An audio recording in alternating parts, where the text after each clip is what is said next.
किसी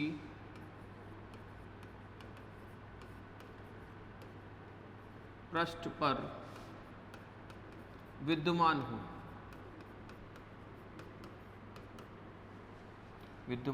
हो तो उस पृष्ठ को क्या कहते हैं बेटा? समतल।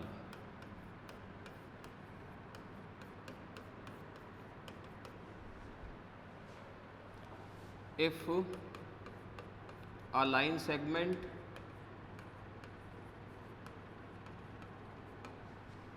joining 2 points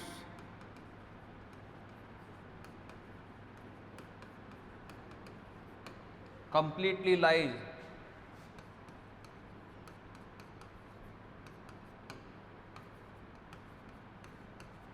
on a surface, then that surface is said to be known as plane। दूसरी डेफिनेशन मैंने अभी आपको कहा कि दूसरी डेफिनेशन हम ऐसा भी लिख सकते हैं बेटा प्लेन को कि 3 वेरिएबल्स में कोई भी लीनियर इक्वेशन हो वो भी हमारे किसको रिप्रेजेंट कर रही है बेटा? प्लेन को रिप्रेजेंट कर रही है। तो एवरी लीनियर इक्वेशन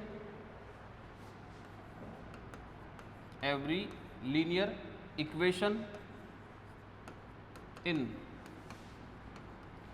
3 वेरिएबल्स जैसे x, y, z represents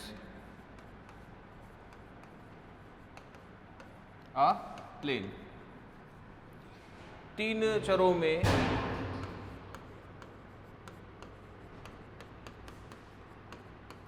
प्रत्येक रेखिक समीकरण क्या रिप्रेजेंट कर रहा है बेटा? एक समतल को व्यक्त करता है। 3 चरों में प्रत्येक लीनियर इक्वेशन, 3 चरों में प्रत्येक रेखिक समीकरण क्या व्यक्त कर रहा है? समतल या प्लेन को। एक बार फटाफट से इसको नोट डाउन करो। जैसे ये मैंने लिख दिया, आपने कई बार पढ़ा हुआ है ना ये तो, ax by cz plus D equal to 0। तो ये क्या हो गया बेटा? हमारे प्लेन की इक्वेशन। लिखिए बेटा फटाफट से इसको।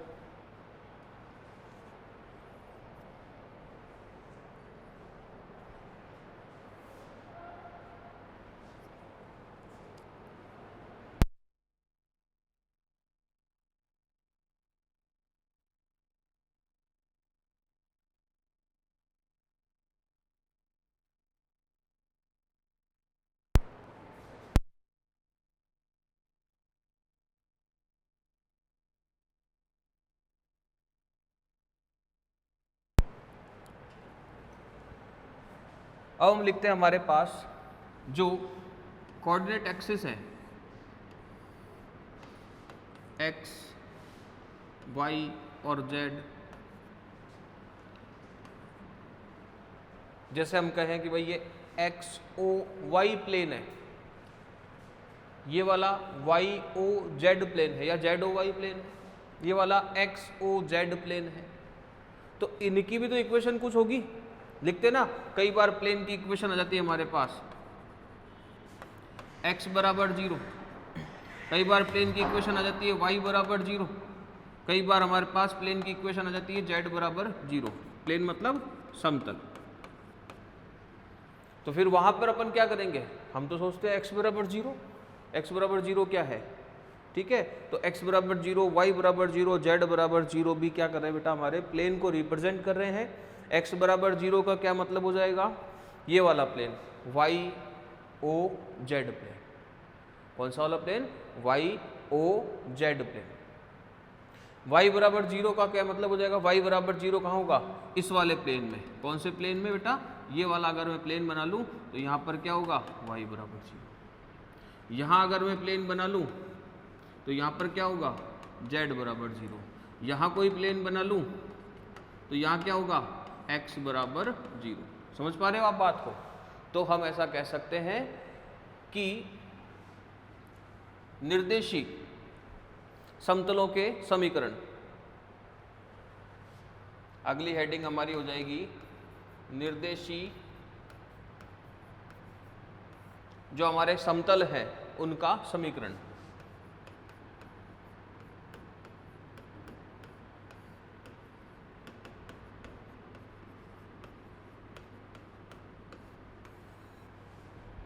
इक्वेशन ऑफ निर्देशी मतलब क्या हो गया बेटा हमारे पास, कोऑर्डिनेट्स प्लेन।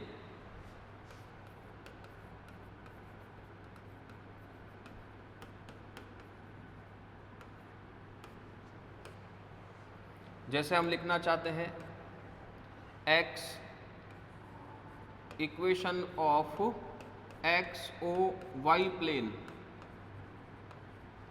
या इसको हम डायरेक्टली ऐसा भी कह सकते हैं एक्स वाई प्लेन, या इसको हम क्या कह सकते हैं, और इसको क्या लिख सकते हैं बेटा, equation of X Y plane. तो एक्स वाई प्लेन की इक्वेशन क्या हो जाएगी, एक्स वाई प्लेन की इक्वेशन क्या हो जाएगी, z बराबर 0। क्या लिखेंगे बेटा, एक्स ओ वाई तल, या इसको कह सकते हैं एक्स वाई तल का समीकरण। समीकरण क्या हो जाएगा, z बराबर 0। बाकी आप समझदार हैं।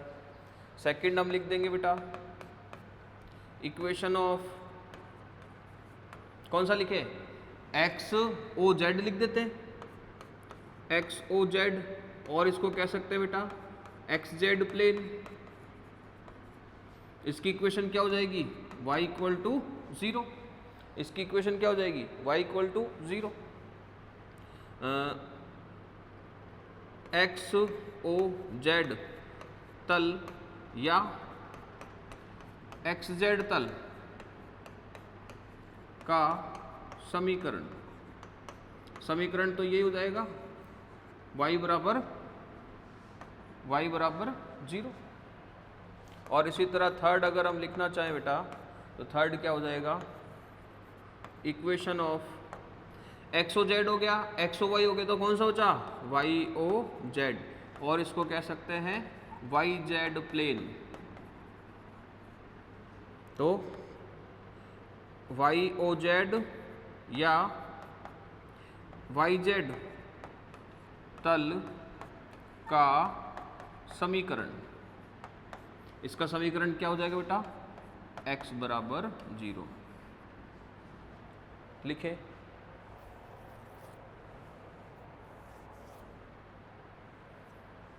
जल्दी से इसको नोट डाउन करें बेटा, फटाफट से इसको नोट डाउन करें आप।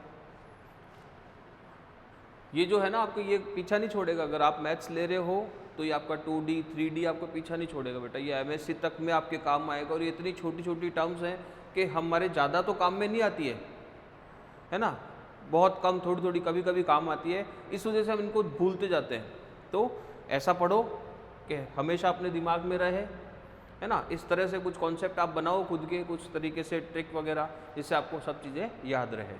इतना मुश्किल भी नहीं है, ज़्यादातर क्या हमारे काम में कम आते हैं, इसलिए हम इसको धीरे धीरे भूल जाते हैं। तो देखो हमने एक बार अब शुरुआत से इसको अपन वापस से रिवाइज कर लेते हैं बेटा, है ना। ये हमने पहले डायरेक्शन कोसाइंस पढ़े। डायरेक्शन कोसाइंस में हमने कहा कि कोई एक लाइन सेगमेंट है जिसके पॉजिटिव डायरेक्शन में हमने एंगल मान लिया x के साथ अल्फा, y के साथ बीटा और z के साथ गामा, ठीक है, अल्फा बीटा और गामा। इसको एक बार वापस से लिखते हैं, ये अल्फा, ये बीटा और ये गामा। तो हम कहते हैं भाई एल एम और एन क्या है, इसकी डायरेक्शन कोसाइंस है, तो इसके लिए डायरेक्शन कोसाइंस L बराबर कॉस अल्फा, M बराबर कॉस बीटा और N बराबर कॉस गामा हो जाएगा।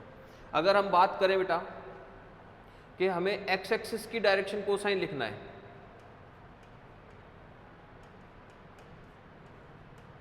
अगर हमें एक्स एक्सिस या एक्स अक्ष का डायरेक्शन कोसाइंस लिखना है तो आप देख रहे हो कि एक्स अक्ष के साथ ये लाइन सेगमेंट की जगह हम क्या लेना चाह रहे हैं, केवल एक्स अक्ष लेना चाह रहे हैं। लाइन सेगमेंट की जगह हम क्या लेना चाह रहे हैं, एक्स अक्ष, यही वाली लाइन लेना चाह रहे हैं, ओ एक्स। तो अब आप देखेंगे इसके साथ जो ये लाइन सेगमेंट का एंगल अल्फा था, अब हमारा लाइन सेगमेंट क्या, हमारी लाइन क्या हो गई, ओ एक्स हो गई। तो अल्फा की जगह तो एंगल कितना हो गया, 0, और बीटा बराबर क्या हो जाएगा 90 डिग्री, और गामा बराबर भी क्या हो जाएगा 90 डिग्री। तो जब आप यहाँ cos 0 रखेंगे तो वैल्यू आ जाएगी 1, cos 90 रखेंगे तो वैल्यू आ जाएगी 0, और इधर भी 0। ऐसे ही y एक्सिस के लिए अगर अपन यदि इसी तरह से हम y एक्सिस के लिए डायरेक्शन कोसाइंस लिखेंगे, मतलब अब हमारा लाइन सेगमेंट कौन सा हो गया, ये वाला। तो इसके साथ जो बीटा एंगल बन रहा था वो बीटा बराबर क्या हो जाएगा 0। इस कंडीशन में बीटा बराबर 0 हो जाएगा, और बाकी दोनों वैल्यू π/2 और π/2, तो cos π/2 0, L की वैल्यू 0, M की वैल्यू 1, N की वैल्यू 0।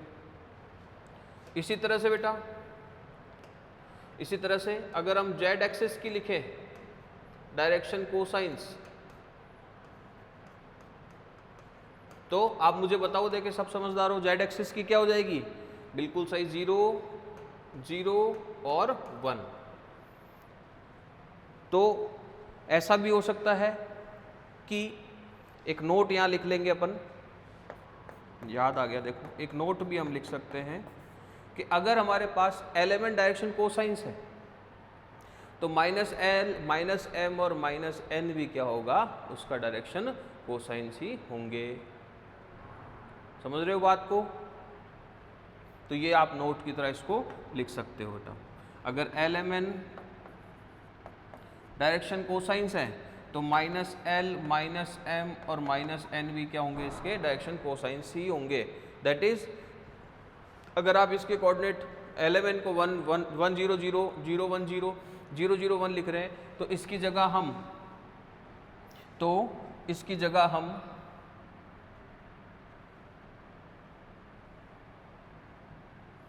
ये भी लिख सकते हैं -1, 0, 0, इसकी जगह 0, -1, 0 और 0, 0, -1 भी लिख सकते हैं। समझ में आ गई बेटा बात? तो ये और आपके पास जो पहली स्लाइड में था वो एक बार आप नोट डाउन कर लें। तो आज की क्लास में हमने बेटा डायरेक्शन कोसाइंस को पढ़ा है, लाइन की इक्वेशन को पढ़ा है, लाइन सेगमेंट का प्रोजेक्शन पढ़ा है, प्लेन की इक्वेशन को पढ़ी है। प्लेन की इक्वेशन तो पढ़ी नहीं हमने, केवल एक प्लेन की डेफिनेशन ही पढ़ी है। तो हम कल प्लेन की डिफरेंट टाइप की जो इक्वेशंस है उनको पढ़ लेंगे, है ना। जनरल इक्वेशन क्या है, इंटरसेप्ट फॉर्म में उसकी इक्वेशन क्या है, नॉर्मल फॉर्म में उसकी इक्वेशन क्या है, ये सब हम कल पढ़ लेंगे। फिर हम लाइंस के बीच के एंगल को, प्लेन्स के बीच के एंगल को और लाइन और प्लेन के बीच के एंगल को पढ़ लेंगे। और एक बहुत इंपॉर्टेंट फार्मूला जो किसी पॉइंट से हमारे किसी प्लेन की डिस्टेंस को डिफाइन कर रहा है, किसी पॉइंट से प्लेन की डिस्टेंस को डिफाइन कर रहा है, वो भी हम पढ़ लेंगे बेटा। कई बार हमारे 3D में जब हम आगे पढ़ेंगे तो ये वाला फॉर्मूला जो है किसी पॉइंट से मान लिया ये कोई भी प्लेन है, इस पर एक परपेंडिकुलर ड्रॉ किया हुआ है, तो इस परपेंडिकुलर की लेंथ हमसे पूछता है बेटा। ये पॉइंट कोई भी पॉइंट है, इस पॉइंट से इस पर परपेंडिकुलर ड्रॉ किया हुआ है, इसकी लेंथ हमसे पूछता है। इस लेंथ का हमको कई बार काम में लेना पड़ता है फॉर्मूला, तो वो भी हम यहाँ पर डिस्कस करेंगे नेक्स्ट क्लास में। आज के लिए इतना ही। इसको आप जितना भी आपको पढ़ा दिया गया है वो आप रिवाइज करके आएंगे। हालांकि बहुत ज़्यादा कुछ नहीं पढ़ा है, बेसिक सारी इन्फॉर्मेशन है, लेकिन आप इसको रिवाइज ज़रूर करके आएंगे। बाकी नेक्स्ट जितना भी है हम पर कल वाली क्लास में, नेक्स्ट क्लास में पढ़ेंगे। Thank you.